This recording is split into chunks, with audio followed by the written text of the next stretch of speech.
تجلیات نبوت lesson number 7 نحمده ونصلي على رسوله الكريم اما بعد فاعوذ بالله من الشيطان الرجيم بسم الله الرحمن الرحيم رب اشرح لي صدري ويسر لي امري واحلل عقدة من لساني يفقهوا قولي ربي زدني علما۔ السلام علیکم ورحمۃ اللہ وبرکاتہ۔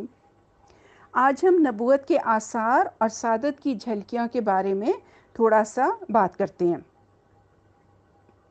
پیچھے جو حالات بیان کیے جا چکے ہیں ان کی وجہ سے آپ صلی اللہ علیہ وسلم اور آپ کی قوم کے درمیان فکری اور عملی فاصلہ بڑھتا گیا تھا۔ فکری یعنی کہ سوچ کا فاصلہ تھا، اور یہ سب کے ساتھ ہوتا ہے نا کہ جیسے جیسے دین کی طرف بڑھتے ہیں تو سوچ کا ڈفرنس ہوتا جاتا ہے۔ آپ قوم کی بدبختی اور بگاڑ دیکھ کر رنجیدہ رہنے لگے، ان سے الگ تھلگ اور تنہا رہنے کی کوشش بڑھنے لگی، اور یہ سوچ بھی گہری ہونے لگی کہ انہیں ہلاکت اور تباہی سے کیوں کر بچایا جائے۔ عمر بڑھنے کے ساتھ ساتھ یہ رنج اور یہ خواہش بھی بڑھتی گئی، اور بالآخر آپ کو کشاں کشاں غار حرا تک لے گئی۔ دیکھیں، غار حرا جو ہے یہ پہاڑ اب جبل نور کے نام سے مشہور ہے۔ اصل مکہ سے اس کا فاصلہ تقریباً 2 میل ہے۔ اس کی بلند چوٹی دور سے نظر آتی ہے۔ اس چوٹی کے بائیں طرف کچھ نیچے اترنے کے بعد غار واقع ہے۔ غار کی لمبائی 4 میٹر سے کچھ کم اور چوڑائی 1.5 میٹر سے کچھ زیادہ ہے۔ اچھا، جہاں آپ صلی اللہ علیہ وسلم سال میں رمضان کا 1 مہینہ دین ابراہیم کی بچی کچی تعلیمات کے مطابق اللہ کی عبادت کرتے اور مہینہ پورا کر کے صبح دم مکہ تشریف لاتے اور خانہ کعبہ کا طواف کر کے گھر کی راہ لیتے۔ 3 سال تک آپ صلی اللہ علیہ وسلم کا یہی عمل رہا۔ یہ نبوت سے پہلے کی بات ہے۔ جب 40 سال عمر پوری ہو گئی اور یہی سن کمال ہے، عموماً اسی عمر میں پیغمبر بھیجے جاتے ہیں، تو نبوت کی چمک دمک اور سعادت کی جھلکیاں نظر آنی شروع ہوئیں۔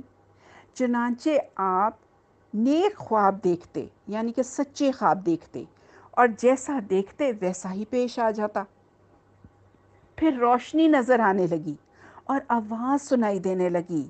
آپ صلی اللہ علیہ وسلم فرماتے ہیں، میں مکہ میں ایک پتھر کو پہچانتا ہوں جو بعثت سے پہلے مجھے سلام کیا کرتا تھا۔ دیکھیں، یہ بھی معجزات میں شامل ہو جاتے ہیں۔ اب ہم پڑھتے ہیں نبوت کا آغاز اور وحی کا نزول۔ پھر تیسرے سال کے جو رمضان تھا، اس میں جب آپ کی عمر کا 41واں ایئر تھا، آپ صلی اللہ علیہ وسلم غار حرا کے اندر ذکر الہی اور عبادات میں مشغول تھے کہ یکا یک حضرت جبرائیل علیہ السلام نازل ہوئے اور آپ کو وحی اور نبوت سے نوازا۔ حضرت عائشہ رضی اللہ تعالی عنہا فرماتی ہیں کہ رسول اللہ صلی اللہ علیہ وسلم پر وحی کا آغاز نیند میں اچھے خواب سے ہوا۔ آپ جو خواب دیکھتے وہ سپیدہ صبح کی طرح، یعنی کہ اس کا مطلب ہوتا ہے کہ بالکل کلیئر ہوتا تھا، کی طرح نمودار ہوتا۔ پھر آپ کو تنہائی پسند آنے لگی، چنانچہ آپ غار حرا میں خلوت اختیار فرماتے اور کئی رات گھر آئے بغیر عبادت کرتے، اور اس عرصے کے لیے توشہ بھی ساتھ لے جاتے۔ توشہ یعنی کھانے پینے کا سامان۔ پھر حضرت خدیجہ رضی اللہ تعالیٰ عنہا کے پاس واپس آتے اور اسی جیسی مدت کے لیے پھر توشہ لے جاتے، یہاں تک کہ آپ صلی اللہ علیہ وسلم غار حرا ہی میں تھے کہ آپ کے پاس حق آ گیا، یعنی کہ آپ کے پاس فرشتہ آیا اور کہا، اقرأ، پڑھو۔ آپ نے فرمایا، میں پڑھنا نہیں جانتا۔ آپ فرماتے ہیں، اس پر اس نے مجھے پکڑ لیا اور اس زور سے دبوچا کہ مجھے چور کر ڈالا، یعنی کہ تھکا ڈالا۔ پھر چھوڑ کر کہا، اقرأ، یعنی کہ پڑھو۔ میں نے کہا، میں پڑھنا نہیں جانتا۔ اس نے دوبارہ پکڑ کر دبوچا اور چور کر ڈالا۔ پھر چھوڑ کر کہا، اقرأ، پڑھو۔ میں نے کہا میں پڑا ہوا نہیں ہوں۔ اس نے تیسری بار دبوچا اور کہا اقرأ باسم ربک الذی خلق، پڑھ اپنے اس رب کے نام سے جس نے پیدا کیا، انسان کو لوتھڑے سے پیدا کیا۔ پڑھ، تیرا رب بڑا کریم ہے جس نے قلم کے ذریعے سے علم دیا، انسان کو وہ بات سکھائی جسے وہ جانتا نہ تھا۔ دیکھیں، پہلا کام جو تھا کیا؟ پڑھو اور لکھو۔ پڑھنے کے ساتھ دیکھیں لکھنا بھی ضروری ہے، لکھ کر ہی بندہ سیکھ سکتا ہے۔ اگرچہ رسول اللہ صلی اللہ علیہ وسلم پر غیر معمولی کیفیات آ رہی تھیں اور چینجز بھی تھی، لیکن آپ ان کو فگر آؤٹ نہیں کر پا رہے تھے۔ حضرت خدیجہ رضی اللہ تعالیٰ عنہ سمجھ گئی تھیں اور وہ پورا تعاون کر رہی تھی۔ دنوں کے لیے شوہر کو بھیج دینا اور ہر طرح سے سپورٹ کرنا، یہ بہت بڑی کوالٹی ہے۔ بہرحال جبریل علیہ السلام آئے اور وحی لائے۔ وحی کے لیے نبی صلی اللہ علیہ وسلم کو تیار کرنا تھا۔ اب اس سے ہمیں سبق کیا ملا؟ کہ ایک طالب علم کو اچھی طرح جھنجھوڑنا چاہیے تاکہ وہ جاگ اٹھے، قبول کرے۔ استاد وہ نہیں کہ جو آئے پڑھائے اور چلا جائے، کوئی سو رہا ہے کوئی جاگ رہا ہے، اسے کوئی پرواہ نہیں۔ اسی لیے ایک جائز حد تک استاد کو حق ہے کہ وہ طالب علم کو اتنا جھنجھوڑ دے کہ وہ پڑھنے کے قابل تو ہو جائے نا۔ جبریل علیہ السلام نے رسول اللہ صلی اللہ علیہ وسلم کو جھنجھوڑ کر رکھ دیا۔ بعض اوقات انسان جب آسائشی حالت میں ہوتا ہے نا تو سونے لگتا ہے، جب بہت آرام ملنے لگتا ہے تو پھر انسان علم کو پوری طرح جذب نہیں کر پاتا۔ رسول اللہ صلی اللہ علیہ وسلم کو ایک طرح سے جگایا گیا، پھر وہی نازل کی گئی۔ 3 بار ایسا ہوا، پھر آپ صلی اللہ علیہ وسلم پڑھنے لگے۔ صرف انسان نہیں، پہاڑ، فرشتے کیا کرتے ہیں؟ ابو ہریرہ رضی اللہ تعالیٰ عنہ سے روایت ہے کہ جب آسمان پر اللہ کوئی حکم نازل کرتے ہیں تو فرشتے عاجزی سے پر مارنے لگتے ہیں اور غور سے سنتے ہیں، اور زنجیر کی سی جھنکار نکلتی ہے، اور جب فرشتے حکم الہی کے خوف سے کچھ بے غم ہوتے ہیں تو آپس میں ایک دوسرے سے پوچھتے ہیں کہ اللہ تعالیٰ نے کیا حکم دیا۔ اب اس کا یہ مطلب نہیں کہ انہیں سمجھ نہیں آتی، مگر کنفرم کرنے کے لیے پوچھتے ہیں۔ تو دوسرے فرماتے ہیں جو کچھ فرمایا حق ہے اور اللہ بہت بلند اور برتر ہے، یعنی کہ انہوں نے کنفرم کر دیا کہ جو کچھ بھی اللہ نے فرمایا تھا وہ برحق ہے۔ تو وہی کبھی براہ راست آتی جبریل علیہ السلام کے ذریعے، کبھی گھنٹی کی شکل میں آتی تھی۔ دیکھیں کیفیت کہتے ہیں بہت سخت ہوتی تھی۔ وحی کے نزول کے وقت رسول اللہ صلی اللہ علیہ وسلم کی پیشانی پر پسینے کے قطرے ہوتے، اتنی مشقت ہوتی، جسمانی طور پر اتنا تھک جاتے تھے۔ دیکھیں علم حاصل کرنے کے لیے یکسوئی ضروری ہے۔ علم حاصل کرنے کے آداب میں ہے کہ یکسوئی ہو، خاموشی ہو۔ وہی نازل ہوتی تو آپ صلی اللہ علیہ وسلم کی آنکھیں مسلسل کھلی رہتی، کان بھی کھلے، دل بھی کھلے۔ دیکھیں اس سے پہلے ہم محمد بن عبداللہ کے بارے میں پڑھ رہے تھے، اور پھر کیا ہوا؟ وہی نازل ہو گئی اور محمد بن عبداللہ اللہ کے نبی بن گئے۔ اس لیے وحی کی کیفیات کو پڑھنا سمجھنا بہت ضروری ہے۔ وہی آتے ہی رسول اللہ صلی اللہ علیہ وسلم کو دوسروں کو بتانے لگ جاتے، یعنی کہ مجھ سے لے لو، فوراً امانت ادا کرنے کے در پہ آ جاتے، یعنی کہ فوراً کہتے کہ میری یہ امانت جو ہے یہ پوری ہو جائے۔ اچھا جی، نبوت کا جو آغاز اور وحی کا جو نزول تھا،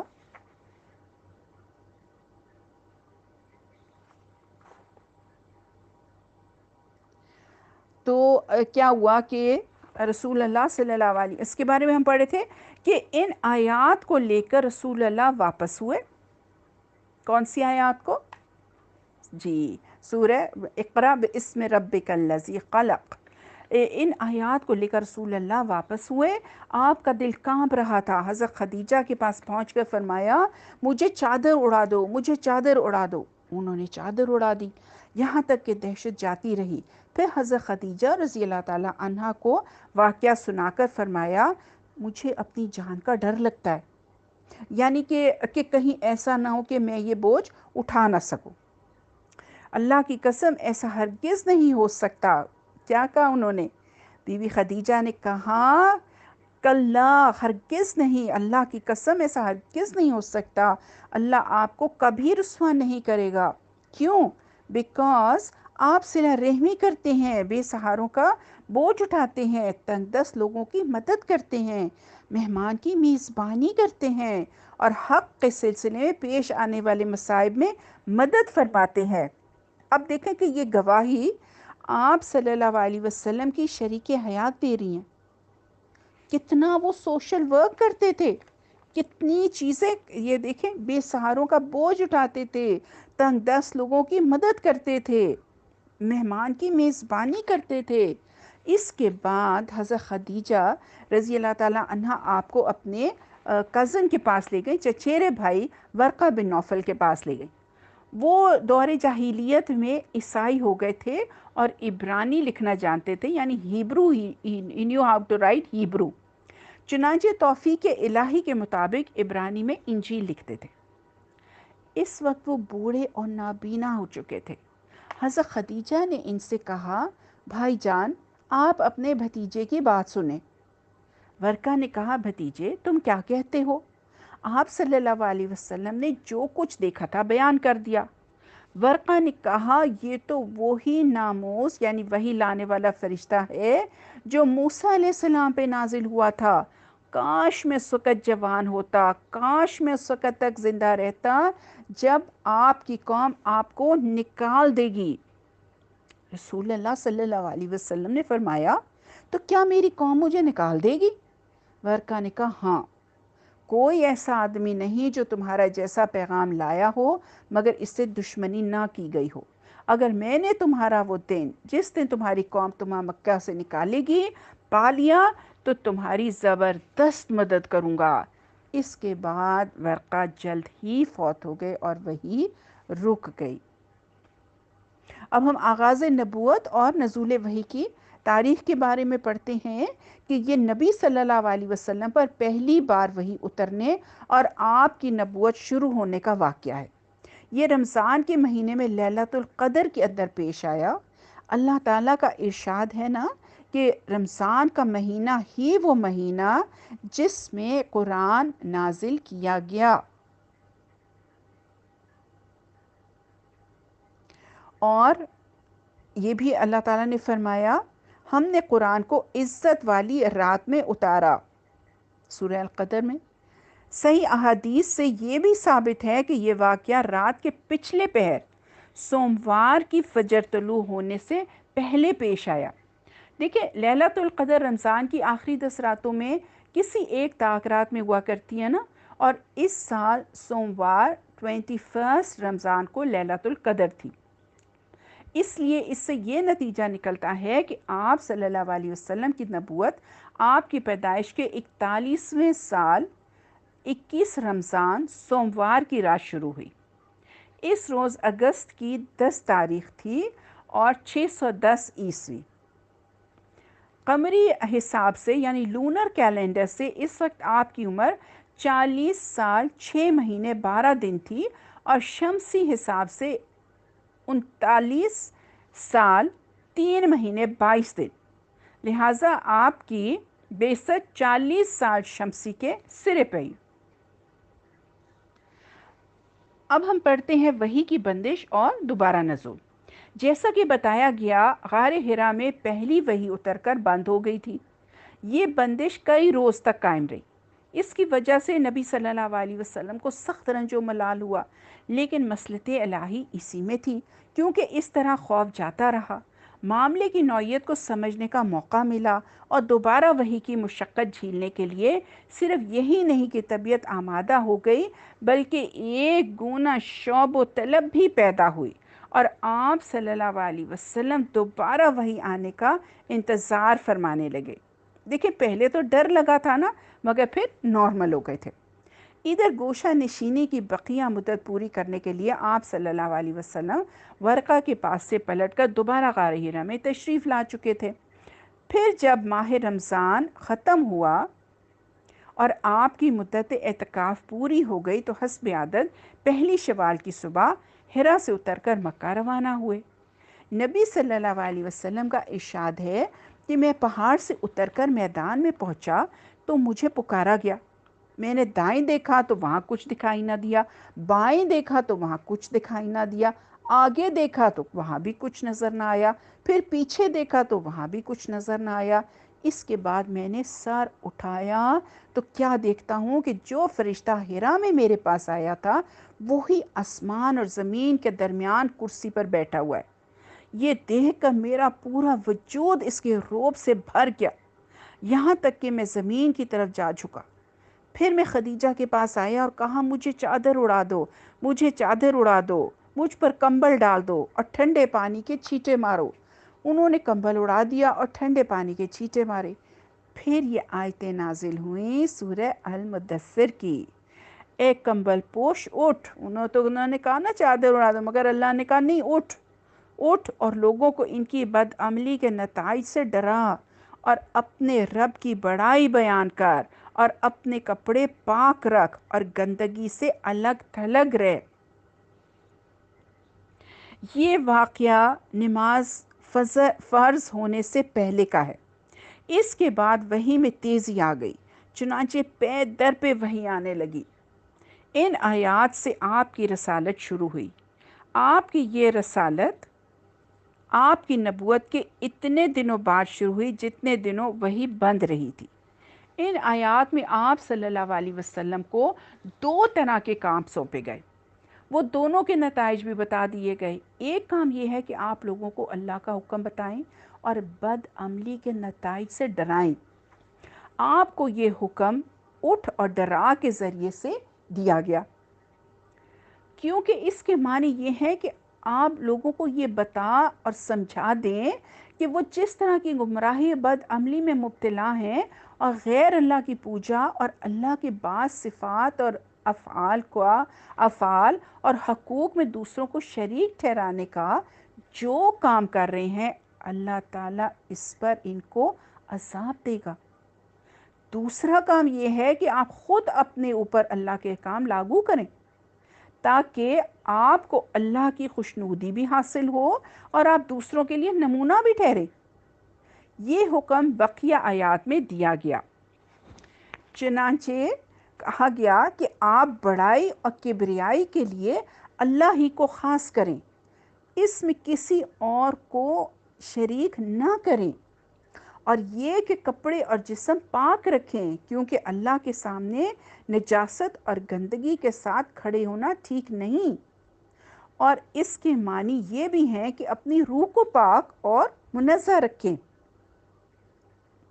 اور یہ کہ اللہ کی ناراضی اور عذاب کے اسباب سے اور قوم کی بدعمالیوں، گندگیوں اور آلودگیوں سے الگ ہو جائیں، اور زیادہ چاہنے کے لیے احسان نہ کر۔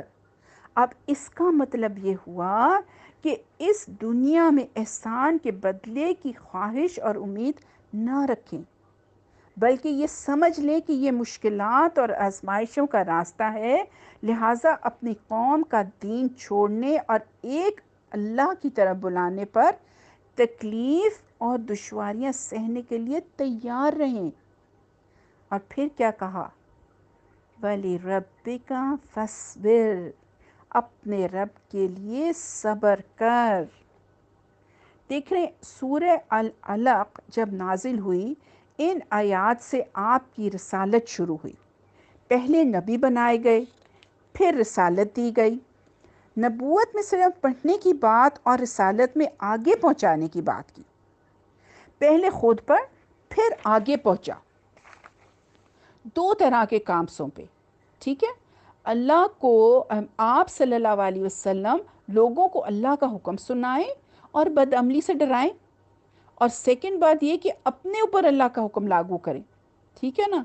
کیا ہم جب قرآن پڑھتے ہیں تو اس کسی کیفیت سے گزرتے ہیں جیسے کہ رسول اللہ صلی اللہ علیہ وسلم پر ہوئی؟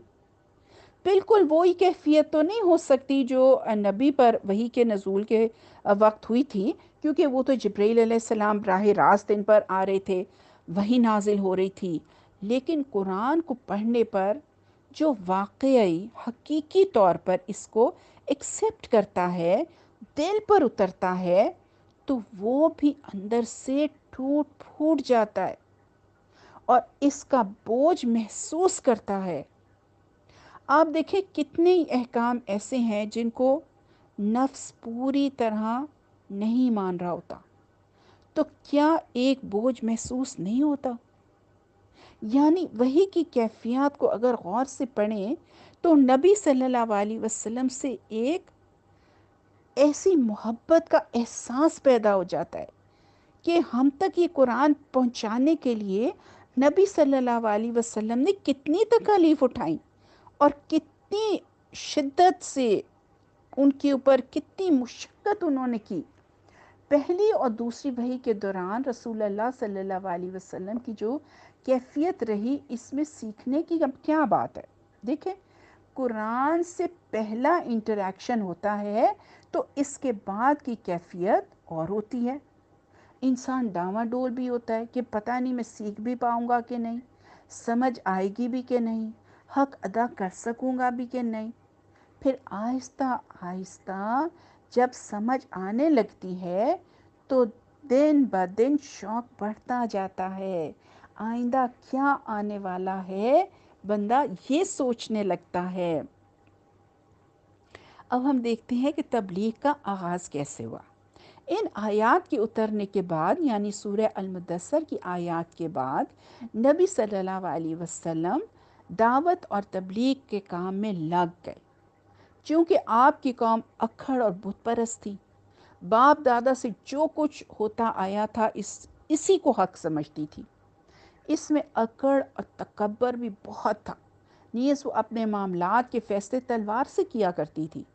اس لیے اللہ تعالیٰ نے آپ صلی اللہ علیہ وسلم کے لیے یہ راستہ چنا کہ تبلیغ کا کام خاموشی اور رازداری سے کریں، اور صرف اسی کو مخاطب کریں جو بھلا، حق پسند، قابل اطمینان ہو، اور ان میں بھی سب سے پہلے اپنے گھر، کنبے، قبیلے اور دوست احباب کو دعوت دیں۔ اب دیکھیں، ہم یہاں پہ ہمیں پتہ ہی چلتا ہے کہ قریبی لوگ ساتھ دیں تو حوصلہ بڑھ جاتا ہے نا۔ نیا کام جو بھی شروع کریں تو مشکلات کا تو اندازہ ہوتا ہی نہیں ہے، بہت بڑے سے آغاز کریں تو بعض اوقات پورا نہیں کر پاتے، منیمم سے شروع کریں تو آہستہ آہستہ طاقت بڑھتی چلی جاتی ہے۔ کوئی بھی انسان دیکھیں جب جوش میں دین کا کام کرتا ہے نا تو فائدے کی بجائے نقصان ہو جاتا ہے۔ ایک بچے ہی کی آپ چلنے کی مثال لے لیں، پہلے کھڑے ہونے کی کوشش میں پاس کی چیز کو پکڑتا ہے، قدم قدم چلتا ہے، گرتا ہے، کتنے ہی مرحلے آتے ہیں، پھر بھاگنا شروع کرتا ہے، پھر ریس جیتا ہے، قدم قدم اٹھاتا ہے، اور پھر اینڈ میں کیا ہو جاتا ہے؟ ورلڈ ریکارڈ بھی جیت جاتا ہے۔ کسی بھی نئے ماحول میں بیبی سٹیپس لینے ہوتے ہیں، قابل اعتماد رشتہ داروں اور قریبی دوستوں سے شروع کرنا ہوتا ہے جو آپ کے مددگار بنیں، جو آپ کو سپورٹ کریں۔ اب ہم دیکھتے ہیں کہ پہل ایمان لانے والے کون تھے۔ اس پروگرام کے مطابق نبی صلی اللہ علیہ وسلم نے دعوت و تبلیغ شروع کی تو کئی خوش قسمت لوگوں نے اسے لبک کر قبول کیا اور آپ پر ایمان لے آئے۔ ان میں سب سے پہلا نام کس کا ہے؟ حضرت خدیجہ رضی اللہ تعالیٰ عنہا کا۔ وہ آپ کی بیوی ہونے کی وجہ سے آپ کے بلند اخلاق اور اعلیٰ کردار کو سب سے اچھی طرح جانتی تھی۔ انہیں یہ بھی پتہ تھا کہ ایک آخری نبی کی آمد ابھی باقی ہے، وہ آپ کے تعلق سے کچھ معجزانہ حالات و واقعات بھی سن چکی تھی، اور آپ صلی اللہ علیہ وسلم میں نبوت اور رسالت کی جھلک بھی دیکھ چکی تھی۔ ان پر مستزاد یہ کہ ورقہ جیسے صاحب علم و بصیرت نے بتایا تھا کہ ہیرا میں جو فرشتہ آپ کے پاس آیا تھا وہ حضرت جبریل علیہ السلام تھے، اور جو کچھ لائے تھے وہ وحی الہی تھی۔ اور سب سے آخری بات یہ کہ سورہ المدثر کی ابتدائی آیات جب اتر رہی تھیں تو بی بی خدیجہ بنفس نفیس وہاں موجود تھیں، اس لیے یہ بالکل فطری بات تھی کہ وہ سب سے پہلے ایمان لائیں، بیکاز وہ آپ کو انسائیڈ آؤٹ جانتی تھی۔ ادھر ان آیات کے اترتے ہی نبی صلی اللہ علیہ وسلم اپنے جگری دوست ابو بکر رضی اللہ تعالیٰ عنہ کے پاس گئے اور انہیں اپنی نبوت اور رسالت سے آگاہ کرتے ہوئے ایمان لانے کی دعوت دی۔ تو انہوں نے فوراً بے کھٹک ایمان قبول کر لیا اور فوراً تصدیق کرتے ہوئے حق کی شہادت دی۔ چنانچہ وہ اس امت کے سب سے پہلے مومن ہیں، اور وہ آپ سے 2 سال چھوٹے بھی تھے اور آپ کا کھلا چھپا سب کچھ جانتے تھے، لہٰذا ان کا ایمان لانا آپ صلی اللہ علیہ وسلم کی سچائی کا بہترین ثبوت ہے۔ And Hazrat Abu Bakr Siddiq was a very rich man and he was also very influential personality. پہلے ایمان لانے والوں میں حضرت علی رضی اللہ تعالیٰ عنہ بھی شامل ہیں۔ وہ نبی صلی اللہ علیہ وسلم کے زیر کفالت تھے، آپ ہی کے پاس رہتے تھے اور آپ ہی ان کے کھانے پینے کا بندوبست اور ان کی دیکھ بھال کرتے تھے، کیونکہ قریش قحط سالی سے دوچار تھے اور ابو طالب کے پاس مال کم اور اولاد زیادہ تھی۔ یہ ابو طالب کے بیٹے تھے نا حضرت علی، لہٰذا ان کے بیٹے جعفر کو حضرت عباس پال رہے تھے اور حضرت علی کو نبی صلی اللہ علیہ وسلم نے پالا، اور وہ آپ کے بچوں کی طرح آپ کے یہاں رہتے تھے اور آغاز نبوت کے وقت بلوغت کے قریب پہنچ چکے تھے، اور ایک قول کے مطابق ابھی 10 سال کے تھے۔ جو کچھ آپ کرتے تھے وہی وہ بھی کیا کرتے تھے، آئیڈیلائز کرتے تھے نا ان کو، لہٰذا جب آپ نے ان کو اسلام کی دعوت دی تو وہ مسلمان ہو گئے اور وہ بچوں میں سب سے پہلے مومن تھے۔ اسی طرح پہل ایمان لانے والوں میں رسول اللہ صلی اللہ علیہ وسلم کے آزاد کردہ غلام حضرت زید بن حارثہ بھی شامل ہیں۔ یہ دور جاہلیت میں گرفتار کر کے بیچ دیے گئے تھے، پھر انہیں حکیم بن حزام نے خرید کر اپنی پھپھی حضرت خدیجہ رضی اللہ تعالیٰ عنہا کو دے دیا، اور حضرت خدیجہ نے انہیں رسول اللہ صلی اللہ علیہ وسلم کے حوالے کر دیا۔ جب ان کے والد اور چچا کو ان کی موجودگی کا علم ہوا تو وہ رسول اللہ صلی اللہ علیہ وسلم کے پاس حاضر ہوئے اور عرض کی کہ فدیہ لے کر چھوڑ دیں، ان کا بیٹا تھا نا، اور فدیہ لینے میں بھی احسان فرمائے۔ آپ صلی اللہ علیہ وسلم نے زید کو بلایا اور اختیار دیا کہ چاہے آپ کے پاس رہیں اور چاہے اپنے والد اور چچا کے ساتھ چلے جائیں۔ انہوں نے آپ صلی اللہ علیہ وسلم کے ساتھ رہنا پسند کیا۔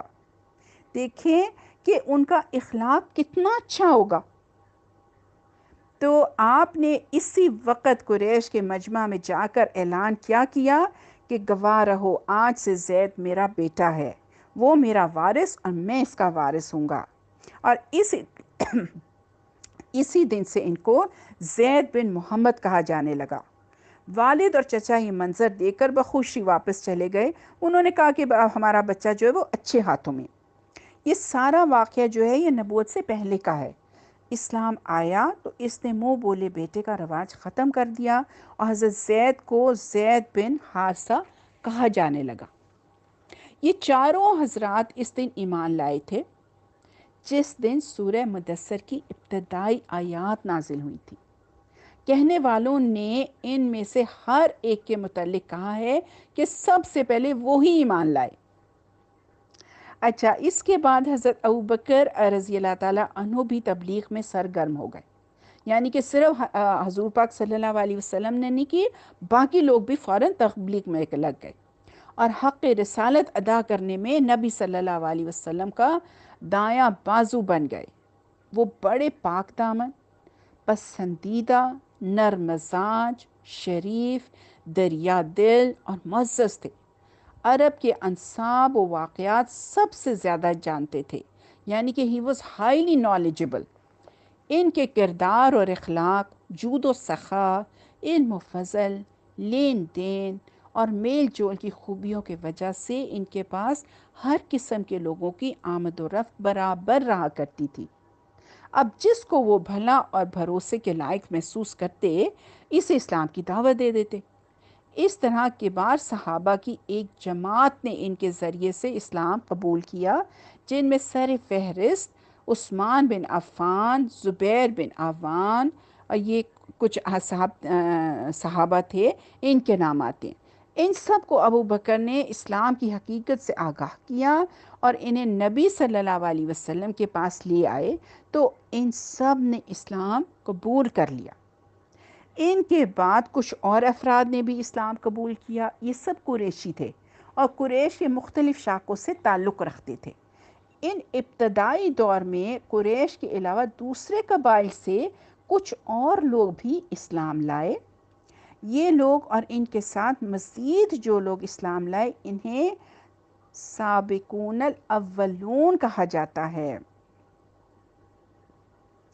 یا انہیں کہتے ہیں سابقین الاولین. تلاش اور جستجو سے معلوم ہوتا ہے کہ جن کو قدیم الاسلام یا سابقین الاولین کہا گیا، ان کی تعداد تقریباً 130 تک پہنچ جاتی ہے. لیکن ان میں سے ہر ایک کے اسلام لانے کا وقت ٹھیک معلوم نہیں ہے. غالباً اس میں ایسے صحابہ بھی ہیں جنہوں نے کھلم کھلا اسلام کی دعوت شروع ہونے کے بعد اسلام قبول کیا تھا، مگر یہ جو تھا نا، یہ 1 بیسس پہ اسلام پھیل رہا تھا. اب اہل ایمان کی جو عبادات اور تربیت تھی اس کے بارے میں ہم دیکھتے ہیں کہ جیسا کہ گزر چکا ہے، سورہ مدثر کی ابتدائی آیات کے بعد وہی پے در پہ آتی رہی. کہا جاتا ہے کہ اس کے بعد سب سے پہلی سورت جو نازل ہوئی وہ سورہ الفاتحہ ہے. اس میں اہل ایمان کو حمد اور دعا کا طریقہ بتایا گیا. اللہ کی ہستی کی چند جامع صفات بیان کر کے اس کا ٹھیک تصور دیا گیا ہے، اور یہ بھی سمجھا دیا گیا کہ اس دنیا میں اچھے یا برے جیسے کام کرو گے ٹھیک ویسا ہی نتیجہ اور بدلہ پاؤ گے، اور یہ بدلہ آگے ایک دوسری دنیا میں ملے گا. اس کے علاوہ کامیابی اور سعادت کے راستے کی پہچان بھی بتائی گئی. اس طرح دین حق کا سارا محصل اس سورہ کے چند سادہ بولوں میں آ گیا ہے، اور حمد و دعا کی شکل میں بندے کو اس کی تعلیم دی گئی. کہا جاتا ہے کہ رسالت شروع ہونے کے بعد سب سے پہلے جو حکم دیا گیا وہ نماز کا تھا.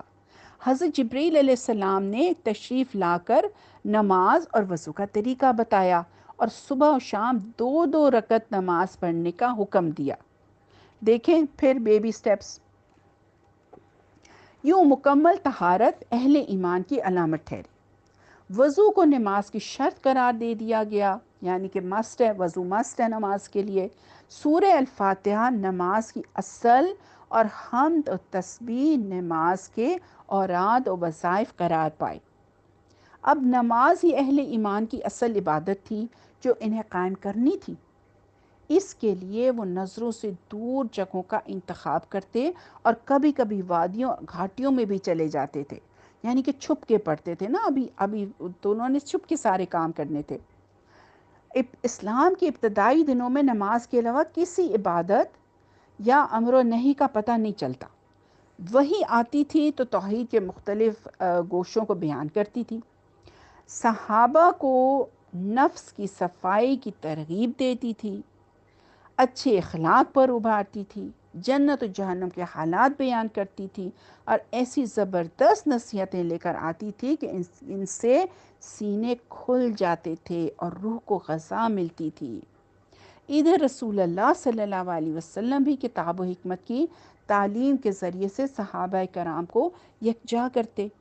انہیں دلوں کی صفائی، اخلاق کی پاکیزگی، معاملات کی سچائی اور نفس کی عفت کی تربیت دیتے، یعنی کہ ٹریننگ ہو رہی تھی.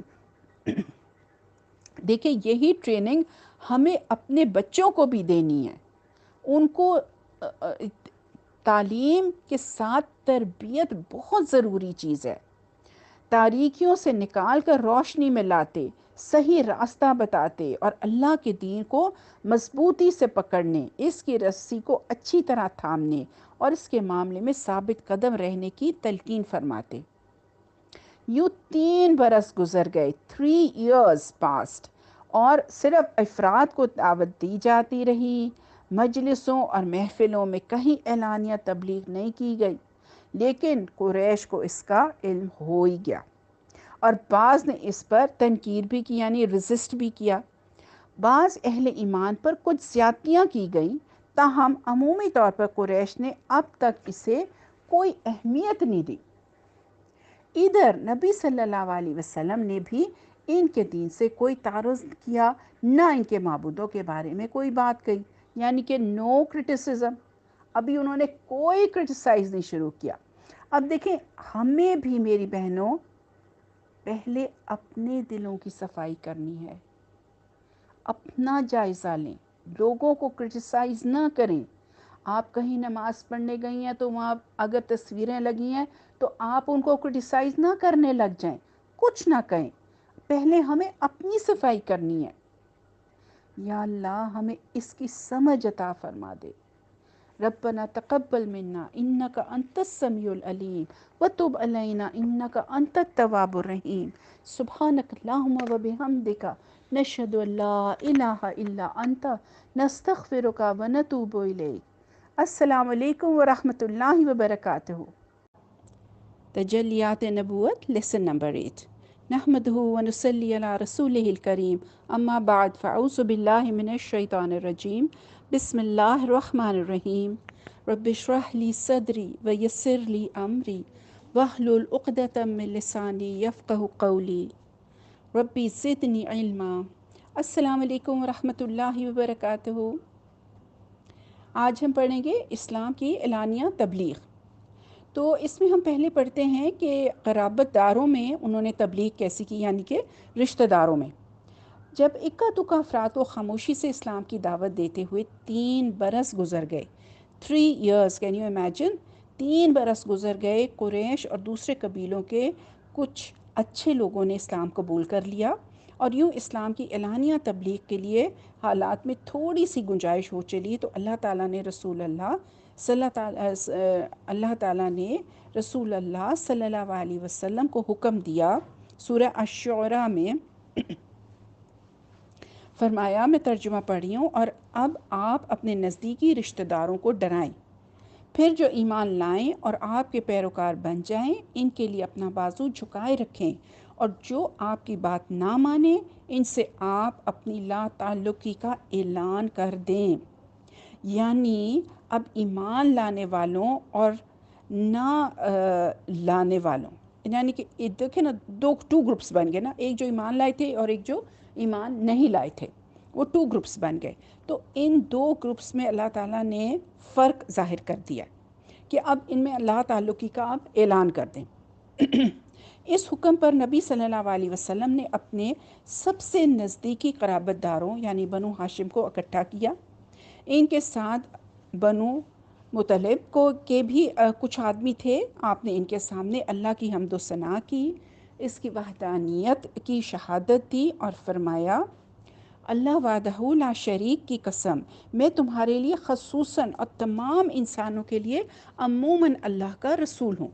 اللہ کی قسم، تم لوگ اسی طرح مر جاؤ گے جیسے سوتے ہو، پھر اسی طرح اٹھائے جاؤ گے جیسے جاگتے ہو۔ دیکھیں کتنی اگزامپل کیسے دے رہے ہیں۔ اس کے بعد تم سے تمہارے اعمال کا حساب لیا جائے گا، پھر یا تو تم ہمیشہ کے لیے جنت میں جاؤ گے یا ہمیشہ جہنم میں۔ سادے الفاظ، کلیئر ورڈز میں پورا میسج انہوں نے دے دیا۔ نبی صلی اللہ علیہ وسلم کی باتیں سن کر سب نے نرمی سے گفتگو کی، صرف آپ کے چچا ابو لہب، اس نے کہا، اس کا ہاتھ اس سے پہلے پکڑ لو کہ عرب اس کے خلاف اکٹھے ہوں، ورنہ اس وقت اگر اس کو ان کے حوالے کر دو گے تو ذلت اٹھاؤ گے، اور اگر اسے بچانا چاہو گے تو مارے جاؤ گے۔ اب دیکھیں یہ چچا تھے، کہتے ہیں کہ ہر وقت ان کی مخالفت کرتے رہتے تھے۔ مگر آپ کے چچا، اب دوسری طرف دوسرے چچا کا دیکھیں، ابو طالب بے حد پیار کرتے تھے حضور پاک صلی اللہ علیہ وسلم کو. آپ کے چچا ابو طالب نے کہا تمہیں جو حکم ملا ہے اسے کر گزرو، واللہ میں مسلسل تمہاری حفاظت اور بچاؤ کرتا رہوں گا، البتہ میرا جی نہیں چاہتا کہ میں اپنے والد عبد المطلب کا دین چھوڑ دوں. دیکھیں یہاں آپ صلی اللہ علیہ وسلم کا خاندان جو تھا وہ 3 حصوں میں بٹ گیا، 3 پارٹس ہو گئے. ایک تو جو تھے جو خاموش رہے، کچھ نہ بولے. سیکنڈ پارٹ ہوا تھا جنہوں نے شدید مخالفت کی، اور تھرڈ وہ تھے جنہوں نے آپ کا ساتھ دیا تھا.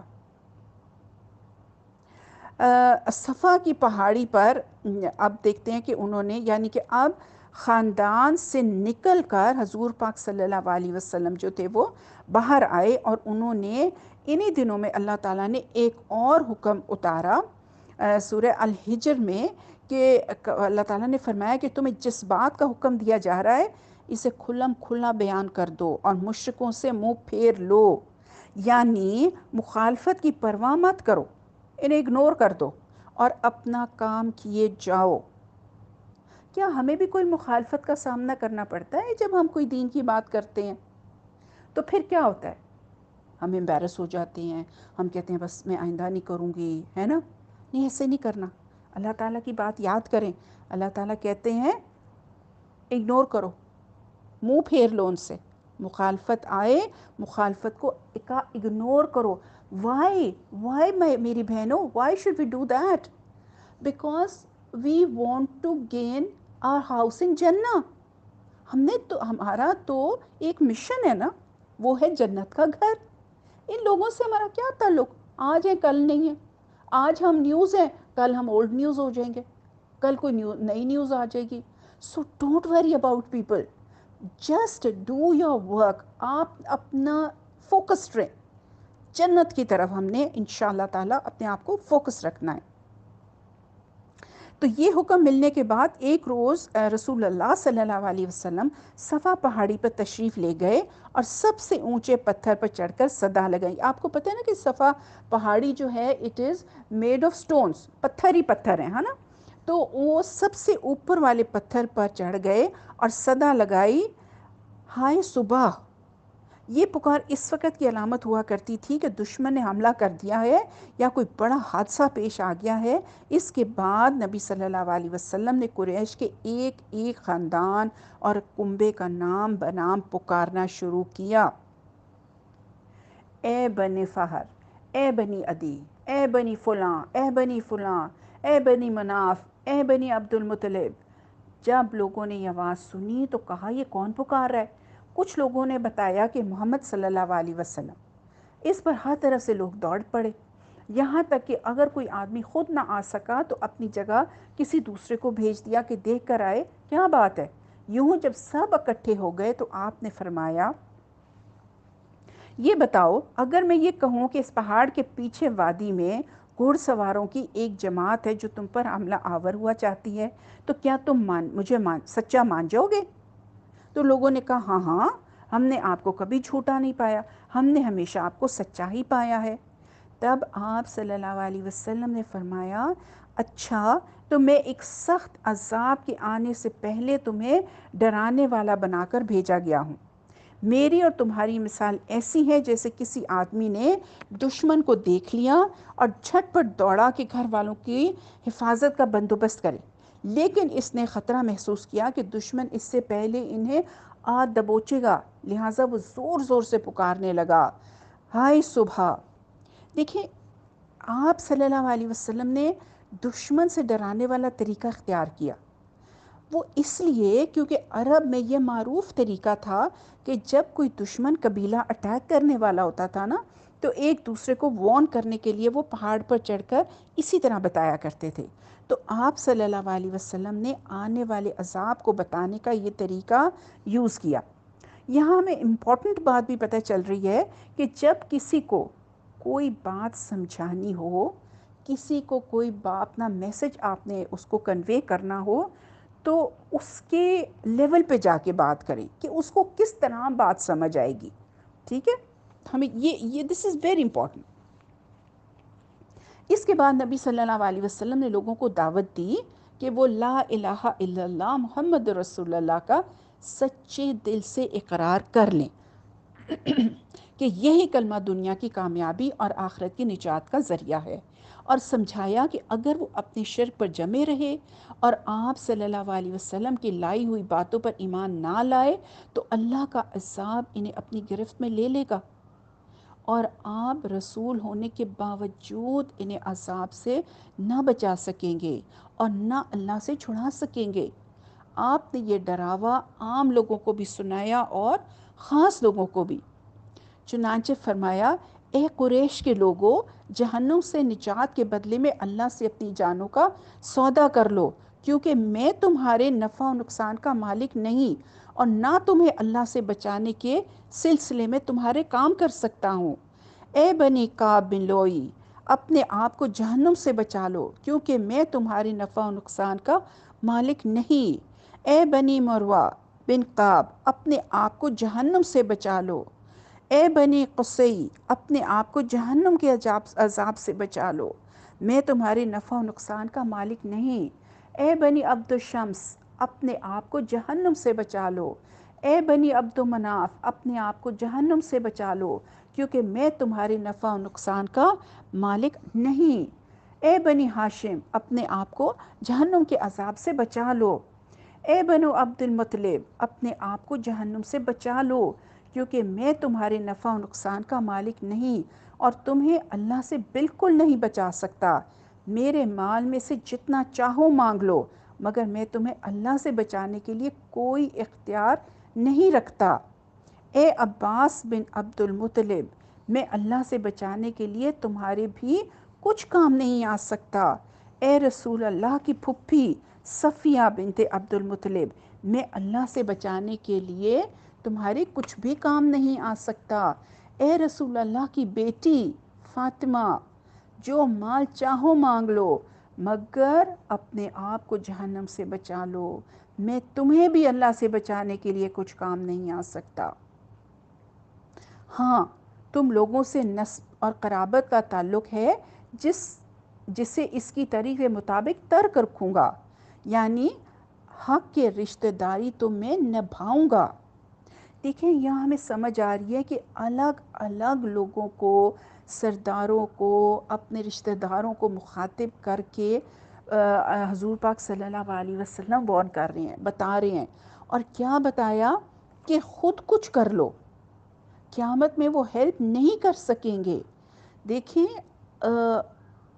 اپنے چچاؤں سے بات کی، پھپھیوں سے بات کی، اپنی بیٹی تک سے بات کی۔ بی بی فاطمہ ان کی سب سے چھوٹی بیٹی تھی، بہت ان کو پیاری تھی۔ انہوں نے کہا، میں تمہارے بھی کسی کام نہیں آؤں گا۔ تو مجھے یہ بتائیں کہ اگر یہ ساری چیزیں اگر ہم انڈرسٹینڈ کریں تو اگر وہ اپنے ان کے کام نہیں آئیں گے، چچاؤں کے، بیٹی کے کسی کام نہیں آئیں گے، تو یہ پیغام ہمارے لیے بھی ہے نا کہ ہمیں بھی پھر خود ہی کچھ کرنا ہے۔ ہم صرف اسی امید میں نہ بیٹھے رہیں کہ ہم نبی صلی اللہ علیہ وسلم کی امت میں سے ہیں تو ڈو واٹ وی مے، ہم تو بخشے جائیں گے۔ We have to do something for ourselves. انہوں نے اپنی بیٹی کو بھی کہا ہے کہ بیٹی، انہوں نے کیا کہا؟ انہوں نے کہا، اے رسول اللہ کی بیٹی فاطمہ، جو مال چاہو مانگ لو، مگر اپنے آپ کو جہنم سے بچاؤ، میں تمہیں بھی اللہ سے بچانے کے لیے کچھ کام نہیں آ سکتا۔ تو پلیز ہمیں اپنے لیے خود کام کرنا ہے، عذاب سے بچانے کے لیے ہمیں اپنے آپ کو خود ورک کرنا ہے۔ اور اس ڈراوے کے بعد لوگ ادھر ادھر بکھر گئے اور ایسا کوئی بیان نہیں ملتا کہ فوری طور پر لوگوں نے کسی قسم کی مخالفت یا تائید کی ہو۔ البتہ ابو لہب جو تھا، اس کی بہت بدسلوکی سے وہ پیش آیا۔ اس نے کہا، تو سارا دن غانت ہو، تو نے اسی لیے ہم کو اکٹھا کیا تھا۔ اس کے جواب میں سورہ اللہب نازل ہوئی اور بتایا گیا کہ وہ، یعنی کہ ابو لہب، اس کی بیوی اور اس کا مال سب غارت ہو جائیں گے اور جہنم کا ایندھن بنیں گے۔ دیکھیں، ہم نے پہلے بھی پڑھا تھا نا کہ ابو لہب آپ کو بہت تنگ کیا کرتا تھا، جسمانی تشدد بھی کرتا تھا۔ ایک بار ان کو اتنے پتھر مارے کہ ایڑیوں میں خون آلود ہو گئیں، ایڑیاں ان کی حضور پاک صلی اللہ علیہ وسلم کی خون آلودہ ہو گئیں۔ ایک بار اللہ کی طرف لوگوں کو بلا رہے تھے تو وہ پیچھے پیچھے چل رہا تھا کہ ان کی بات نہ مانو، یہ اپنے دین سے پھر گیا ہے اور تمہیں بھی اپنے دین سے پھیرا ہے۔ ایک دفعہ وہ تبلیغ کر رہے تھے تو آدھا دن گزر گیا، اسی طرح بہت تھک گئے تھے حضور پاک صلی اللہ علیہ وسلم، سارے ان کے اگینسٹ تھے۔ تو ایک عورت آئی، اس نے پانی کا پیالہ پکڑا ہوا تھا اور ایک کپڑا ہاتھ میں لیا، اس کا دوپٹہ جو تھا وہ آگے نہیں تھا، تو انہوں نے حضور پاک صلی اللہ علیہ وسلم نے اس سے وہ پانی کا پیالہ لیا، پیا بھی اس میں سے پانی اور اسے وضو بھی کیا اور کہا بیٹی اپنا دوپٹہ آگے کر لو، یعنی اپنی گردن ڈھانک لو۔ لوگوں نے پوچھا یہ کون ہے؟ تو پتہ چلا کہ یہ آپ صلی اللہ علیہ وسلم کی بیٹی زینب تھی۔ بیٹی کا کردار بھی دیکھیں، اور کہا کہ اپنے باپ کے بارے میں خوفزدہ نہ ہو۔ اس سارے سین کو امیجن کریں، یہ جو میں سینز پڑھتی ہوں نا ان کو امیجن کیا کریں، کس کس مرحلے سے گزرے حضور پاک صلی اللہ علیہ وسلم، کیا کیا تکلیفیں انہوں نے اپنی امت کے لیے سہی ہیں، کیا کیا ہمیں دین کی تعلیم ہم تک پہنچانے کے لیے انہوں نے کیا سفر کیا۔ Do we realise it? Do we respect ہم فار دیٹ؟ جہاں تک عام لوگوں کا تعلق ہے تو لگتا ہے کہ وہ یہ ڈراوا سن کر حیرت میں پڑ گئے اور فوری طور پر کوئی فیصلہ نہیں کر سکے کہ انہیں کیا کرنا چاہیے، لیکن جب وہ گھروں کو واپس ہوئے، طبیعتوں کو قرار آیا، حیرت و تعجب ختم ہوا، تو وہ مطمئن ہو گئے اور متکبرانہ خیالات نے اپنی راہ بنائی اور انہوں نے اس تبلیغ اور ڈراوے کو حقارت اور مذاق کی نظر سے دیکھا۔ چنانچہ نبی صلی اللہ علیہ وسلم جب ان کے بڑوں کے پاس سے گزرتے تو وہ اس طرح سے باتیں کرتے، یہی ہے جسے اللہ نے رسول بنا دیا۔ ابو قبیصہ کا یہ لڑکا آسمان سے مخاطب ہو جاتا ہے۔ ابو قبیصہ نبی صلی اللہ علیہ وسلم کے ننیالی اور نسب میں سے تھے۔ اس نے قریش کا دین چھوڑ کر نصرانیت اختیار کر لی تھی، اس لیے جب نبی صلی اللہ علیہ وسلم نے ان سے الگ دین کا اعلان کیا تو انہوں نے آپ کو تحقیر اور طعنہ زنی کی نیت سے ابو قبیصہ کی طرف منسوب کیا اور ان کے مثل قرار دیا۔ بہرحال نبی صلی اللہ علیہ وسلم نے اپنی تبلیغ میں لگے رہے اور مجمعوں محفلوں میں اس کا اظہار شروع کر دیا۔ آپ صلی اللہ علیہ وسلم کتاب اللہ کی آیتیں پڑھتے اور پچھلے رسولوں نے جو پیغام سنایا تھا وہی پیغام سناتے۔ یہ بڑی امپورٹنٹ بات ہے کہ وہ تبلیغ کس طرح کرتے تھے، وہ اللہ کی کتاب پڑھتے تھے، قرآن پڑھ کے سناتے تھے لوگوں کو۔ کہتے ہیں کہ انہوں نے کیا پڑھ کے سنایا، سورہ الاعراف کی آیت میں آتا ہے کہ اے میری قوم کے لوگوں اللہ کی عبادت کرو، اس کے سوا تمہارا کوئی معبود نہیں۔ اس کے ساتھ ہی آپ نے لوگوں کی آنکھوں کے سامنے کھلم کھلا اللہ کی عبادت شروع کر دی۔ چنانچہ آپ دن دہاڑے سارے لوگوں کے سامنے کعبے کے صحن میں نماز پڑھتے۔ آپ کی تبلیغ دھیرے دھیرے کامیاب ہوتی گئی، ایک ایک کر کے بہت سے لوگ مسلمان ہوتے گئے، اور جو مسلمان ہوئے ان میں اور ان کے گھر کے دوسرے لوگوں میں دوری اور نفرت بھی پیدا ہوتی گئی۔ یہ قولی اور عملی تبلیغ کا ہمیں پتہ چلتا ہے کہ اس کی وجہ سے وہ کس طرح کامیاب ہوئے۔ اب ہم دیکھتے ہیں کہ حاجیوں کو آگاہ کرنے کے لیے قریش کے کیا مشورے تھے، ان کی پلاننگ کیا تھی۔ تو قریش اس پوری صورتحال کو تشویش کی نظر سے دیکھ رہے تھے، اور ابھی اس پر تھوڑی ہی عرصہ گزرا تھا کہ حج کا وقت آ گیا اور انہیں حاجیوں کے بارے میں تشویش نے آ گھیرا۔ چنانچہ ان کی ایک جماعت ولید بن مغیرہ کے پاس آئی۔ ولید بن مغیرہ جو تھا یہ ایک امیر آدمی تھا اور اس کی باتیں مانی جایا کرتی تھی۔ یہ ان میں عمر رسیدہ اور مرتبے کا آدمی تھا۔ اس نے کہا دیکھو حج کا وقت آ گیا ہے، اب ہر طرف سے لوگ تمہارے پاس آئیں گے اور وہ تمہارے اس صاحب کا معاملہ سن ہی چکے ہیں۔ لہٰذا کوئی ایک رائے طے کر لو اور مختلف باتیں نہ کہنا، ورنہ ایک دوسرے کو جھٹلا بیٹھو گے۔ لوگوں نے کہا آپ ہی کہیں اور ہمارے لیے کوئی رائے طے کر دیں۔ اس نے کہا نہیں، بلکہ تم لوگ کہو، میں سنوں گا۔ دیکھیں کیسا he was a very clever man. اس نے کہا پہلے میں سب لوگوں کی رائے سنتا ہوں نا، پھر اینڈ میں وہ اپنی خاص رائے دیں گے۔ تو لوگوں نے کہا اچھا تو ہم کہیں گے کہ وہ کاہن ہے۔ تو اس نے کہا وہ کاہن نہیں ہے، ہم نے کاہنوں کو دیکھا ہے، اس میں نہ ان کی سی گنگناہٹ ہے نہ تک بندی۔ لوگوں نے کہا تب ہم کہیں گے کہ وہ پاگل ہے۔ اس نے کہا وہ پاگل بھی نہیں ہے، ہم پاگل پن کو بھی جانتے پہچانتے ہیں، اس میں نہ پاگلوں کی سی گھٹن ہے اور نہ الٹی سیدھی حرکتیں، نہ بہکی بہکی باتیں۔ تو لوگوں نے کہا تب ہم کہیں گے کہ وہ شاعر ہے۔ اس نے کہا وہ شاعر بھی نہیں ہے، ہمیں شعر و شاعری کی تمام قسمیں معلوم ہیں، وہ شاعر نہیں ہے۔ لوگوں نے کہا اچھا تو ہم کہیں گے کہ وہ جادوگر ہے۔ اس نے کہا وہ جادوگر بھی نہیں ہے، ہم نے جادو اور جادوگر سب دیکھے ہیں، اس میں نہ ان کی سی جھاڑ پھونک ہے اور نہ گرا بندی۔ لوگوں نے کہا تب ہم کیا کہیں؟ اس نے کہا واللہ اس کی بات میں مٹھاس، رونق اور تازگی ہے۔ دیکھیے ان کے دل حق کو مانتے تھے۔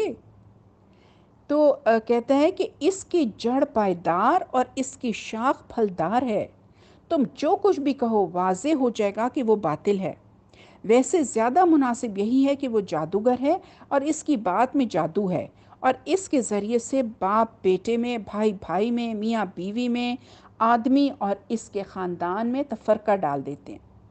یہ بات طے کر کے لوگ وہاں سے اٹھے اور انہوں نے حج کے لیے آنے والوں کی راہ میں بیٹھنا شروع کر دیا۔ اب جو بھی ان کے پاس سے گزرتا اس سے آپ کی بات ذکر کرتے اور ڈراتے۔ نتیجہ یہ ہوا کہ لوگوں نے آپ کو دیکھنے اور سننے سے پہلے ہی آپ کا معاملہ جان لیا، تو گویا مخالفت کرنے والے ہی آپ کا پیغام جو تھے وہ لوگوں کو پہنچانے لگے۔ اس کے بعد جب حج کے دن آ گئے تو نبی صلی اللہ علیہ وسلم نے حاجیوں کے مجمعوں کو اور ڈیروں کو جا جا کر وہاں پہ اسلام کی طرف بلانا شروع کیا۔ آپ نے فرمایا لوگوں لا الہ الا اللہ کہو کامیاب رہو گے، لوگوں لا الہ الا اللہ کہو کامیاب رہو گے، لوگوں لا الہ الا اللہ کہو کامیاب رہو گے۔ ریپیٹڈلی وہ یہ جملہ کہتے تھے، ریپیٹڈلی کہتے تھے۔ ادھر ابو لہب کا حال یہ تھا کہ وہ آپ کے پیچھے لگا رہتا، جھٹلاتا جاتا، تکلیف بھی پہنچاتا تھا۔ اس طرح اس حج سے جب حجاج واپس ہوئے تو پورے عرب میں نبی صلی اللہ علیہ وسلم کا چرچا پھیل گیا۔ اچھا ابو جہل بھی جو تھا نا وہ یہی کرتا تھا، ابو لہب کے ساتھ وہ بھی آپ کے پیچھے لگا رہتا تھا، آپ کو جھٹلاتا رہتا تھا، یعنی کہ ہی واز ڈیڈلی اگینسٹ ہم۔ اب ہم دیکھتے ہیں کہ مقابلے کی انہوں نے مختلف تدابیر کیا کی۔ حج کے بعد جب قریش اپنے گھروں کو واپس آ کر مطمئن ہو چکے تو انہوں نے اس مسئلے کے مکمل حل کی طرف توجہ دی اور غور و فکر میں باہمی مشورے سے کئی تدبیریں طے کیں، جن کے متعلق ان کا اندازہ تھا کہ ان سے اسلامی دعوت کا کام تمام کیا جا سکتا ہے۔ یہ تدبیریں مختصراً یہ ہیں۔ پہلی تدبیر انہوں نے یہ کی کہ ہنسی اڑانا، تحقیر اور استہزاء کی روش اپنانا۔ اس کا مقصد یہ تھا کہ رسول اللہ صلی اللہ علیہ وسلم اور مسلمانوں کے حوصلے ٹوٹ جائیں۔ چنانچہ وہ آپ کے بارے میں کہتے اس پر جادو کر دیا گیا ہے، شاعر ہے، پاگل ہے، کاہن ہے، اس کے پاس شیطان آتا ہے، جادوگر ہے، جھوٹا ہے، بناوٹی ہے، وغیرہ وغیرہ۔ جب آپ کو آتے جاتے دیکھتے تو غصے اور انتقام کی نظروں سے یوں دیکھتے کہ گویا کھا جائیں گے، اور حقارت آمیز لہجے میں کہتے یہی ہے تمہارے خداؤں پر انگلی اٹھاتا ہے۔ کمزور صحابہ کو دیکھتے تو کہتے یہ لو تمہارے پاس زمین کے بادشاہ آ گئے ہیں، ارے یہی ہیں جن پر اللہ نے ہم سب کو چھوڑ کر احسان کیا ہے۔ اس کا نقشہ اللہ تعالیٰ نے یوں کھینچا ہے سورہ المطففین میں۔ اللہ تعالیٰ فرماتے ہیں مجرم ایمان لانے والوں کی ہنسی اڑاتے تھے، اور جب ان کے پاس سے گزرتے تو آنکھیں مارتے، اور جب وہ اپنے گھروں سے پلٹتے تو مزے لیتے ہوئے پلٹتے، اور جب انہیں دیکھتے تو کہتے کہ یہی لوگ گمراہ ہیں۔ تو جو مشرکین تھے نا، مشرکین نے اس ہنسی مذاق ٹھٹے اور طعنہ زنی کی اتنی کثرت کی کہ خود نبی صلی اللہ علیہ وسلم کی طبیعت بھی اس سے متاثر ہوئی. دیکھیں ہم فار انسٹنس کوئی بات کر رہے ہوں اور اگلا بندہ اس پہ ہنسنے لگ جائے تو ایک دم ہم چپ کر جائیں گے نا. We will not continue what we are going to say. تو he was also a human being. تو اللہ تعالیٰ نے سورہ الحجر میں فرماتے ہیں ہمیں معلوم ہے کہ ان کی باتوں سے آپ کا سینہ تنگ ہو رہا ہے. پھر بتایا کہ اس کا اثر کیسے جائے گا اور ثابت قدمی کیسے آئے گی. چنانچہ سورہ الحجر میں ہی آگے فرمایا ہے کہ تم اپنے پروردگار کی حمد کے ساتھ تسبیح کرو اور سجدہ کرنے والوں میں سے ہو جاؤ اور اپنے رب کی عبادت کرتے رہو یہاں تک کہ موت آ جائے. اس سے پہلے آپ کو تسلی بھی دی گئی سورہ الحجر ہی میں کہ ہم آپ سے استہزاء کرنے والوں کو کافی ہیں. جو اللہ کے ساتھ دوسروں کو معبود ٹھہراتے ہیں انہیں بہت جلد نتیجہ معلوم ہو جائے گا. دیکھیں ایک طرف تو ابو لہب اور ابو جہل تنگ کر رہے ہیں اور تسلی کون دے رہا ہے؟ اللہ. اللہ جی تسلی دے رہے ہیں. اتنا رشک آتا ہے یہ پڑھتا ہے تو آپ کو یہ بھی بتایا گیا کہ ان کی حرکت ان کے لیے باعث وبال ہوگی. چنانچہ فرمایا گیا آپ سے پہلے بھی رسولوں کے ساتھ استہزاء کیا جا چکا ہے جس کا نتیجہ یہ رہا کہ خود ان مذاق اڑانے والوں اور ان کے استہزاء کرنے نے گھیر لیا. سورہ الانعام کی آیت ہے. اچھا اب دوسرا انہوں نے کیا حربہ یوز کیا کہ لوگوں کو آپ صلی اللہ علیہ وسلم کی بات سننے سے روکتے تھے. تو جو قریشی تھے انہوں نے طے کیا کہ جب نبی صلی اللہ علیہ وسلم کو دیکھو کہ لوگوں کے درمیان دعوت تبلیغ کے لیے کھڑے ہیں تو خوب شور مچاؤ اور ان لوگوں کو وہاں سے بھگا دو تاکہ انہیں اپنی بات بیان کرنے کا موقع ہی نہ مل سکے. پلیز یہ ساری چیزیں امیجن کیا کریں. یہ امیجن کریں ایسے میرے تو گوز بمپس شروع ہو جاتے ہیں. میں کہتی ہوں کہ کیا وقت تھا وہ, کس طرح تکلیفیں انہوں نے سہی ہم لوگوں کے لیے, اور ہم ہیں کہ ان کی باتیں اللہ کا کلام ہم اس کو لفٹ ہی نہیں کراتے. ہم نے بس کچھ آیتیں دیکھ لی ہیں, سوچ لی ہیں, پڑھ لی ہیں کہ یہ ہم نے پڑھنی ہے رات کو, یہ صبح پڑھنی ہے, یہ جو ہے اس پرابلم میں یہ ہم نے یہ وظیفہ کرنا ہے, وہ وظیفہ کرنا ہے. کیا کیا تکلیفیں سہی ہمارے نبی نے, ذرا امیجن کرتی جائیں. تو جب وہ اپنی بات کرنے لگتے تو وہ کہتے کہ یہاں پہ خوب شور مچاؤ. مشرکین نے اس تجویز پر عمل کرنے کی ایک دوسرے کو خوب تاکید کی اور بڑی سختی اور پختگی سے اس پر عمل بھی کیا. چنانچہ ان کے مجمع عام میں نبی صلی اللہ علیہ وسلم کو تلاوت قرآن کا جو پہلا موقع مل سکا وہ نبوت کے 5ویں برس رمضان کے مہینے میں تھا. 5 ایئرز کے بعد انہوں نے فرسٹ ٹائم تلاوت قرآن کیا. پہلا موقع ان کو 5 سال کے بعد ملا. اس موقع پر آپ نے سورہ نجم تلاوت فرمائی.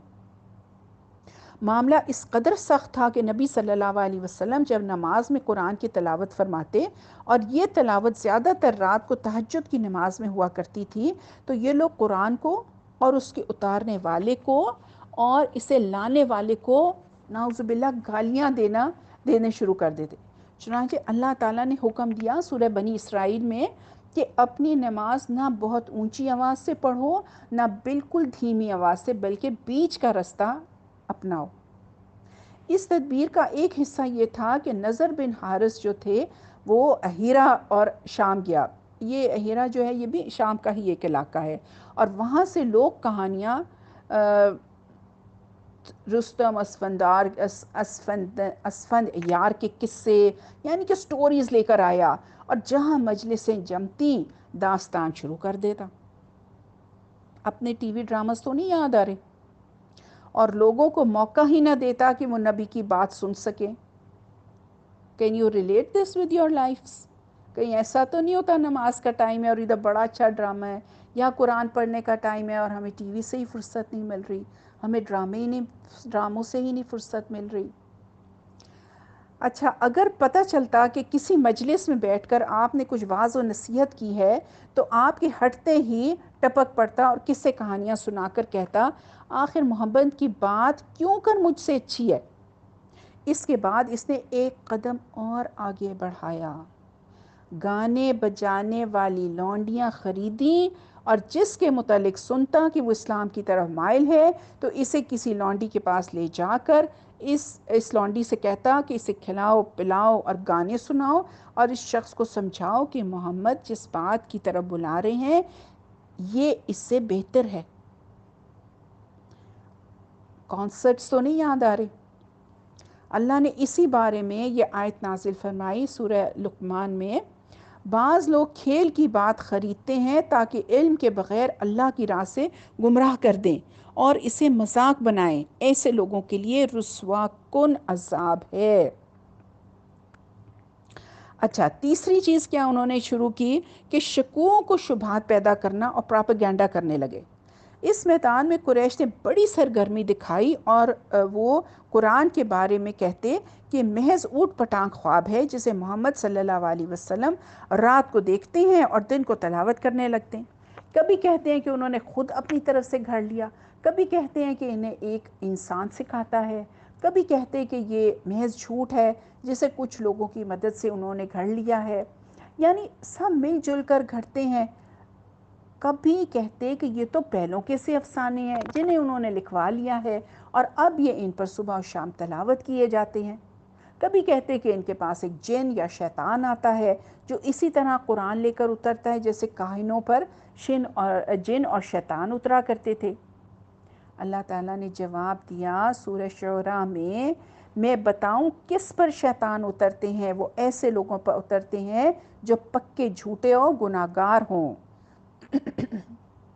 یعنی شیطان صرف ایسے ہی انسانوں پر اترتے ہیں جو جھوٹے ہوں، بدکار ہوں، گناہ گار ہوں، جبکہ میں ایسا انسان ہوں کہ تم نے مجھے کبھی جھوٹ بولتے نہیں سنا، نہ مجھ میں کسی طرح کی کوئی برائی اور بدکاری پائی۔ پھر یہ کیوں کر ہو سکتا ہے کہ قرآن شیطان کا اتارا ہوا ہو؟ پھر کبھی وہ کہتے کہ نبی کو ایک قسم کا جنون ہو گیا ہے جس کے اثر سے وہ عجیب و غریب قسم کے معنی و مطالب سوچتے ہیں اور انہیں نہایت عمدہ قسم کے الفاظ میں ڈھال لیتے ہیں، جیسے شعراء اپنے اشعار ڈھالا کرتے ہیں، لہٰذا وہ شاعر ہیں اور ان کا کلام شعر ہے۔ اللہ تعالیٰ نے اس کے جواب میں سورہ شعراء میں ہی فرمایا کہ شعراء کی پیروی بہکے ہوئے لوگ کرتے ہیں، تم دیکھتے نہیں کہ وہ ہر میدان میں بھٹکتے پھرتے ہیں اور ایسی باتیں کہتے ہیں جنہیں کرتے نہیں ہیں۔ مطلب یہ کہ یہ تین باتیں شعراء کی خصوصیات میں داخل ہیں اور ان میں سے کوئی بات بھی نبی صلی اللہ علیہ وسلم نے نہیں پائی جاتی، چنانچہ وہ لوگ آپ کے پیروکار ہیں اور آپ کے دین میں اپنے اخلاق میں، اپنے کردار میں، تصرفات میں، معاملات میں، غرض ہر بات میں صحیح راستے پر ہیں، راست باز ہیں، پرہیزگار ہیں، نیکوکار ہیں، ان کو کسی معاملے میں بہکاوا اور گمراہی چھو کر بھی نہیں گزری۔ پھر نبی صلی اللہ علیہ وسلم شاعروں کی طرح ہر وادی میں بھی ہاتھ پاؤں نہیں مارتے پھرتے، بلکہ آپ کی تبلیغ دعوت کا ایک خاص میدان ہے۔ آپ صلی اللہ علیہ وسلم ایک اللہ، ایک دین، ایک راستے کی طرف بلا رہے ہیں۔ اس کے علاوہ آپ وہی بات کہتے ہیں جسے کرتے بھی ہیں اور وہی کام کرتے ہیں جسے کہتے بھی ہیں، لہٰذا آپ کو شعر و شاعری سے کیا نسبت اور شعر و شاعری کو آپ سے کیا نسبت؟ اب جو ان کی جو فورتھ چیز تھی وہ کیا کرتے تھے؟ بحث اور کٹ حجتی۔ مشرکین جو تھے نا وہ تین باتوں پر بہت ان کو حیرانگی تھی اور در حقیقت یہی تین باتیں ان کے اور مسلمانوں کے درمیان دینی اختلاف کی جڑ بھی تھی۔ وہ تین باتیں کیا تھیں؟ ایک سب سے بڑی بات تو توحید تھی، دوسری رسالت اور تیسری موت کے بعد اٹھایا جانا۔ تیسری اور آخری بات یعنی موت کے بعد اٹھایا جانے کے معاملے میں ان کے پاس تعجب اور حیرانگی اور عقل کی کمی کے سوا کچھ نہ تھا۔ وہ کہتے تھے، سورہ صفات میں اللہ تعالیٰ بتا رہے ہیں کہ بھلا جب ہم مر کر مٹی اور ہڈیاں ہو جائیں گے تو کیا ہمیں اٹھایا جائے گا؟ بھلا ہمارے پچھلے باپ دادا کو بھی زندہ کیا جائے گا؟ اور سورہ قاف میں فرمایا ہے یہ واپسی تو بعید از عقل بات ہے۔ اور وہ یہ بھی کہتے تھے کہ آؤ ہم تمہیں ایک آدمی کا پتہ بتائیں جو یہ خبر دیتا ہے کہ جب تم ایک دم ریزہ ریزہ ہو جاؤ گے تو پھر نئے سرے سے پیدا کر کے اٹھائے جاؤ گے۔ سمجھ میں نہیں آتا کہ وہ اللہ پر جھوٹ گڑھ رہا ہے یا پاگل ہے۔ اس سورہ سبا میں اللہ تعالیٰ نے فرمایا۔ ان کے ایک کہنے والا تھا، اس نے یہ بھی کہا کیا موت آئے گی پھر اٹھائے جائیں گے پھر حشر ہوگا؟ اے ام عمر یہ تو خرافات ہیں۔ اللہ تعالیٰ نے ان سب باتوں کا کئی طرح جواب دیا۔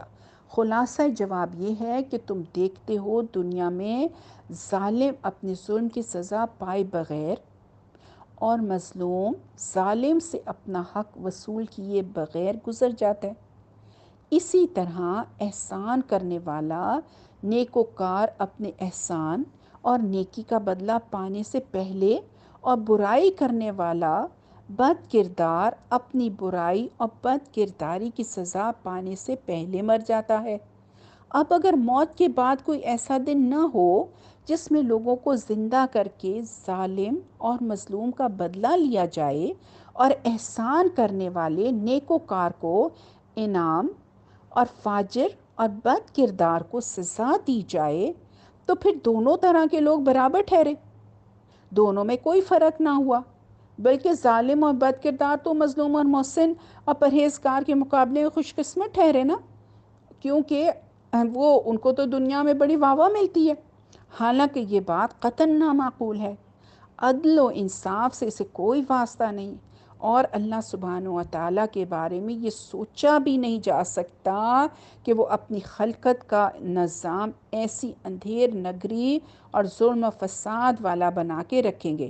اسی لیے اللہ نے فرمایا سورہ القلم میں، کیا ہم مسلمانوں یعنی اپنے اطاعت شوہروں اور فرما برداروں کو مجرموں جیسا ٹھہرائیں گے؟ تمہیں کیا ہو گیا ہے؟ تم کیسے فیصلے کرتے ہو؟ دوسری جگہ سورہ صاد میں فرمایا کیا ہم ایمان لانے والوں اور نیک عمل کرنے والوں کو زمین میں فساد مچانے والوں جیسا ٹھہرائیں گے، یا کیا ہم پرہیزگاروں کو بدکاروں جیسا قرار دیں گے؟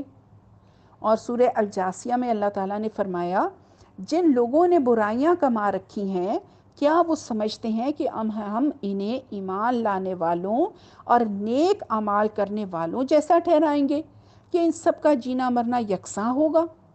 برا فیصلہ ہے جو یہ لوگ کرتے ہیں۔ اب جہاں تک عقلی استبعاد کی معاملہ ہے تو اللہ نے اس کی یوں تردید فرمائی سورہ النازعات میں، کیا تمہاری پیدائش زیادہ سخت ہے یا آسمان کی؟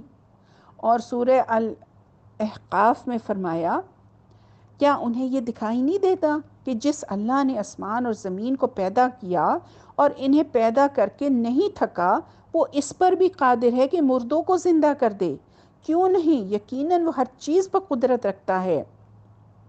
اور سورہ الواقعہ میں فرمایا تم پہلی بار کی پیدائش کو تو جانتے ہی ہو، پھر بات کیوں نہیں سمجھتے؟ اور فرمایا ہم نے جس طرح پہلی بار شروع میں پیدا کیا تھا اسی طرح دوبارہ پلٹا کر بھی پیدا کریں گے، ہمارے ذمہ یہ وعدہ ہے اور ہم اسے کر رہیں گے۔